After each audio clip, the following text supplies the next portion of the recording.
جو لوگ غریب کہلاتے ہیں نا وہ ذرا میری بات پہ زیادہ توجہ کریں، غریبوں کو سنانے لگا ہوں، غریب ذرا توجہ کریں۔ غسان کے بادشاہ نے اسلام قبول کر لیا، اور اسلام قبول کرتے ہی وہ آئے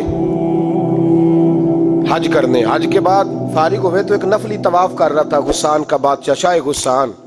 حج تو خانہ کعبہ میں بھی وی آئی پی پروٹوکول ملتا ہے، آج تو مسجد نبی میں بھی وی آئی پی پروٹوکول ہوتا ہے، یہاں آ کے بھی، یہاں بھی اور دیکھتے صحیح تجھ کھڑا کہاں ہے، طواف کعبہ ہو رہا ہے، اور غسان کے بادشاہ نے جبہ پہنا ہوا ہے باریک اور لمبا، وہ طواف کعبہ کر رہا تھا تو ایک غریب آدمی کا پیر اس کے جبے پہ آ گیا۔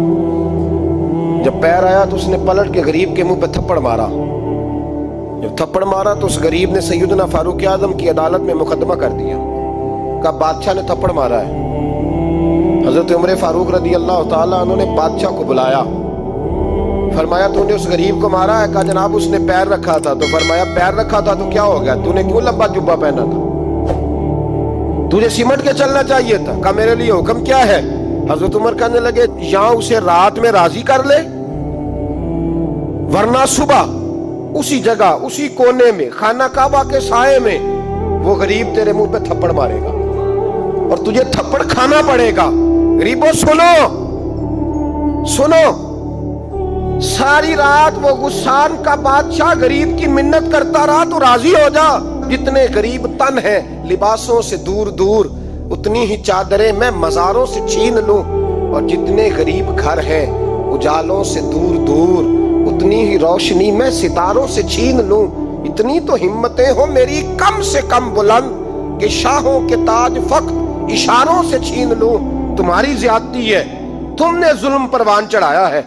جب تم چودھری کے کہنے پر، ایم این اے کے کہنے پہ راضی ہو جاتے ہو، جب اسے کہا نا راضی ہو جا، تو وہ غریب کہنے لگا میں راضی ہو جاؤں اور کل تو کسی اور کو بھی تھپڑ مارے۔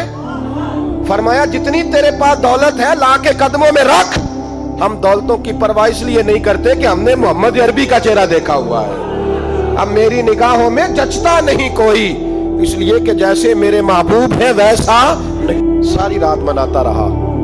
حضرت عمر سے کہنے لگا وہ نہیں مانتا، تو جناب عمر کہنے لگا پھر تیاری کر لیں، ہم بادشاہ نہیں دیکھیں گے، دولت نہیں دیکھیں گے، ہم رسول اللہ کا دین دیکھیں گے، ہم نبی پاک کا نظام دیکھیں گے۔